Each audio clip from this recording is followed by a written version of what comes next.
नमस्कार दोस्तों, आज का जो प्रसंग है वो है राजा के 3 सवाल। कौन कौन से राजा के 3 सवाल? पहला, कार्य के लिए महत्वपूर्ण समय कौन सा होता है? सलाह के लिए महत्वपूर्ण लोग कौन होते हैं? और सबसे महत्वपूर्ण कार्य क्या होता है?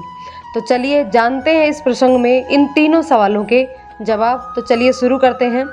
राजा के मन में 3 प्रश्न थे। राजा ने अपने विचार के मुताबिक अपने प्रश्नों का उत्तर जानने के लिए अपने मंत्री और सभापतियों को इकट्ठा किया और पूरे साम्राज्य में घोषणा करवा दी कि जो भी इन 3 प्रश्नों का सही उत्तर देगा उसको इनाम दिया जाएगा। राजा के 3 प्रश्न थे। पहला, कार्य के लिए महत्वपूर्ण समय कौन सा होता है? सलाह के लिए महत्वपूर्ण लोग कौन होते हैं? और सबसे महत्वपूर्ण कार्य क्या होता है? बहुत सारे बुद्धिमान लोग राजा के सवालों का जवाब देने के लिए आए, लेकिन सभी जवाब अलग अलग थे।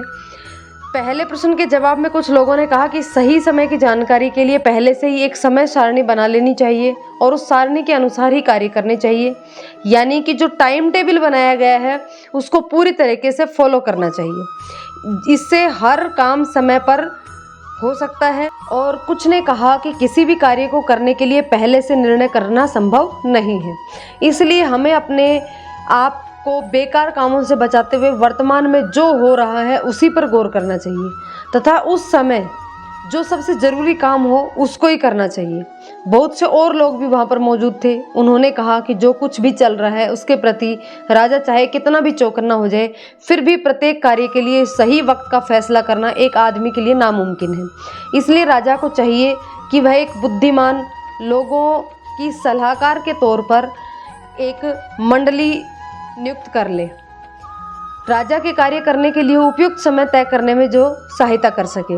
लेकिन कुछ लोगों ने इसके विपक्ष में भी तर्क रख दिया और कहा कि कुछ चीज़ें ऐसी होती है जिसका निर्णय तुरंत लेना होता है कि उन्हें शुरू किया जाए या नहीं, इसलिए वह सलाहकार के सामने जाने का इंतज़ार नहीं कर सकती। अतः इसके लिए पहले से जानकारी होनी चाहिए, कार्य को करने से क्या होने वाला है और नहीं करने से क्या होने वाला है, और यह सिर्फ जादूगर ही बता सकता है। इसलिए सही समय की जानकारी के लिए जादूगरों को परामर्श के लिए रख लेना चाहिए। दूसरे प्रश्न के जवाब में भी सभी लोगों ने अलग अलग तरह के जवाब दिए। कुछ ने कहा कि राजा के लिए सबसे महत्वपूर्ण लोग डॉक्टर होते हैं, कुछ ने कहा पार्षद होते हैं, किसी ने सिपाही तो किसी ने पुरोहित बताए। तीसरे प्रश्न का जवाब लोगों ने इस तरह दिया कि संसार में सबसे महत्वपूर्ण कार्य धार्मिक पूजा पाठ है, तो किसी ने कहा कि युद्ध कौशल है और किसी ने कहा कि सबसे महत्वपूर्ण जो है वो विज्ञान है। राजा ने सभी के उत्तर सुने, लेकिन सभी के उत्तर अलग अलग होने से राजा भी भ्रमित हो गया और किसी के भी जवाब से सहमत नहीं हुआ। इसलिए राजा ने पुरस्कार भी किसी को नहीं दिया। लेकिन अभी भी राजा अपने प्रश्नों का उत्तर पाना चाहता था। एक सन्यासी था जो किसी जंगल में रहता था और वह अपनी बुद्धिमानी के लिए दूर दूर तक जाना जाता था। वह सन्यासी जंगल में ही रहता था और न ही किसी से मिलने के लिए जंगल से बाहर आता, इसलिए वह केवल आम आदमी के अलावा और किसी से नहीं मिलता था। अतः राजा ने अपना वेश एक साधारण आदमी जैसा बनाया और कुछ सैनिक लेकर के उस सन्यासी के पास परामर्श लेने के लिए चल दिया। जब राजा सन्यासी की झोपड़ी के करीब पहुंचा तो उसने अपने सैनिकों से कहा कि तुम यहीं रुक जाओ, मैं अकेला ही सन्यासी से मिलूंगा, क्योंकि राजा नहीं चाहता था कि सन्यासी को मेरे राजा होने के बारे में पता चले। राजा वहां पहुंचा तो देखा सन्यासी कुदाल से जमीन की खुदाई कर रहा है। सन्यासी ने राजा का स्वागत किया और खुदाई जारी रखी। सन्यासी बहुत कमजोर और दुबला पतला था, इसलिए जमीन खोदने की वजह से भारी भारी सांस ले रहा था। वह जब भी जमीन पर कुदाल मारता तो थोड़ी सी मिट्टी खोद पाता था। राजा आगे बढ़ा और सन्यासी के पास जाकर बोला कि बाबा, मैं आपके पास 3 सवालों के जवाब लेने के लिए आया हूँ। राजा अपने प्रश्नों को सन्यासी को बताने लगा। कहा कि कार्य करने के लिए महत्वपूर्ण समय कौन सा होता है, सलाह के लिए महत्वपूर्ण लोग कौन होते हैं, और तीसरा प्रश्न था कि सबसे महत्वपूर्ण कार्य क्या होता है। सन्यासी ने राजा को सुना परंतु उसका कोई जवाब नहीं दिया। सन्यासी ने अपने हाथों पर थुतकारा और खुदाई जारी रखी। राजा को प्रश्न पूछने थे, इसलिए राजा ने कहा कि आप बहुत थक गए हैं, इसलिए मुझे कुदाल दो, मैं जमीन खोदता हूँ। सन्यासी ने कहा कि धन्यवाद और कुदाल राजा को पकड़ा दी और खुद जमीन पर बैठ गया। कुछ समय तक राजा खोदता रहा। 2 क्यारियां खुद खोद चुका। तब राजा ने फिर प्रश्नों को दोहराया, लेकिन सन्यासी ने अभी भी कोई जवाब नहीं दिया और खड़ा होकर कुदाल की तरफ हाथ बढ़ाकर राजा से कहने लगा कि अब तुम आराम करो, काम को मैं पूरा करता हूँ। लेकिन राजा ने सन्यासी को कुदाल नहीं दी और खुदाई जारी रखी। शाम हो गई थी, सूरज भी डूबने लगा था। अंत में राजा ने कुदाल को जमीन पर मारा और कहा, बुद्धिमान व्यक्ति, मैं आपके पास अपने सवालों के जवाब पाने के उद्देश्य से आया था। अगर आपके पास मेरे सवालों के जवाब नहीं हैं तो मुझसे सीधे सीधे कहो, मैं अपने घर चला जाऊंगा। अचानक एक व्यक्ति दौड़ता हुआ आता है और सन्यासी ने राजा से कहा कि चलो देखते हैं ये कौन आ रहा है। राजा ने अपनी नज़रें घुमाई तो देखा कि एक दाढ़ी वाला आदमी जंगल की तरफ से दौड़ा आ रहा है। वह आदमी बुरी तरह से घायल और खून से लथपथ था। अपने पेट को पकड़े हुए वह राजा और सन्यासी के पास आ पहुंचा और कहराते हुए बेहोश होकर के जमीन पर गिर गया। राजा और सन्यासी ने उसके कपड़ों को खोलकर देखा तो उसके पेट में गहरा जख्म था। राजा ने उसे अच्छी तरह से धोया और सन्यासी से तौलिया लेकर के उसकी पट्टी कर दी, लेकिन अभी भी खून बह रहा था। राजा ने फिर से पट्टी को खोला और दोबारा घाव को धो करके पुनः पट्टी करी। खून का बहना जब बंद हो गया तो उस आदमी को होश आया और उसने पीने के लिए पानी मांगा। राजा ने उसे ताज़ा पानी लाकर पीने को दे दिया। इसी दौरान रात हो गई और ठंड भी बढ़ गई। राजा सन्यासी की मदद से उस व्यक्ति को झोपड़ी के अंदर लाया और उसे बिस्तर पर लेटा दिया। बिस्तर पर लेटने के बाद व्यक्ति ने अपनी आंखें बंद कर ली और सो गया। राजा भी लंबे सफ़र और दिन में काम करने के कारण थक गया था। वह भी दहलीज पर सिकुड़ कर बैठा हुआ था और वहीं पर ही सो गया। जब राजा सुबह उठा तो गहरी नींद की वजह से वह याद नहीं रख सका कि वह कहाँ था और बिस्तर पर लेटा हुआ वह दाढ़ी वाला अजनबी आदमी कौन था।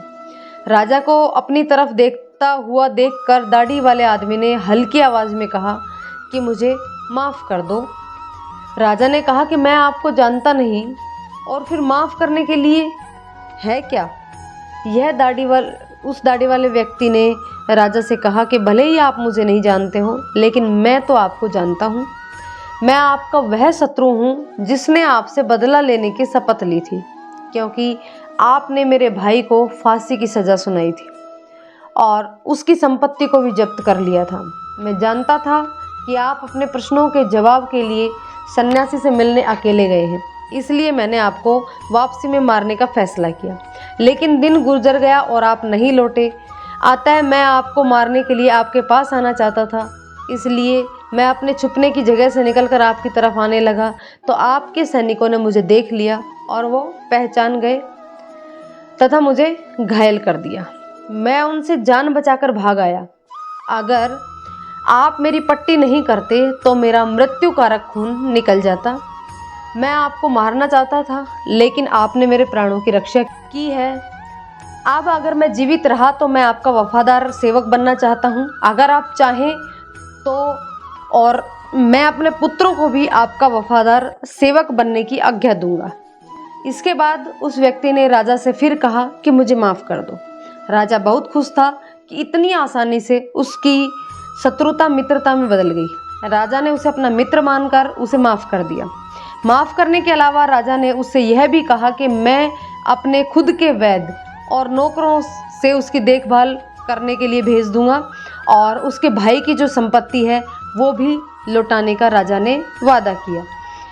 उस व्यक्ति से बात खत्म करके राजा झोपड़ी से बाहर आया और सन्यासी की तरफ देखा। सन्यासी उन कार्यों में बीज बो रहा था जो उसने खो दी थी। राजा जाने से पहले सन्यासी से अपने प्रश्नों का उत्तर जानना चाहता था, इसलिए वह उसके पास गया और बोला, बाबा, अब मैं आपसे अंतिम बार अपने प्रश्नों का उत्तर देने की प्रार्थना कर रहा हूँ। मेरे प्रश्नों का जवाब दीजिए। आपको जवाब मिल गया पुत्र, उस सन्यासी ने कहा। कैसे जवाब मिल गए? आपका मतलब क्या है बाबा? राजा ने कहा। सन्यासी ने राजा को समझाना शुरू किया कि यदि कल आप मेरी कमजोरी को देखकर मुझ पर दया नहीं करते और मेरे लिए ज़मीन को नहीं खोदते तथा वापस चले जाते तो वह आदमी आप पर आक्रमण करता, जिससे आपको मेरे पास नहीं रुकने पर बहुत पछतावा होता। इसलिए सबसे महत्वपूर्ण समय वह था जब आप क्यारियाँ खोद रहे थे, और उस समय मैं यानी कि सन्यासी आपके लिए महत्वपूर्ण व्यक्ति था और मेरे लिए अच्छा करना आपके लिए महत्वपूर्ण कार्य था।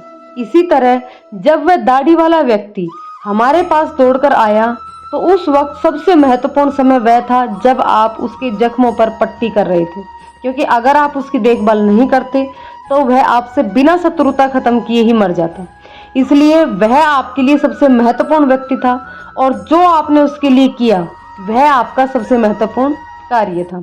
इसलिए याद रखना कि एक ही समय में जो महत्वपूर्ण है वह है अब। यह सबसे महत्वपूर्ण समय है, क्योंकि यही वह समय होता है जब हमारे पास कार्य को करने की ताकत होती है। बाद में तो कुछ भी बदल सकता है।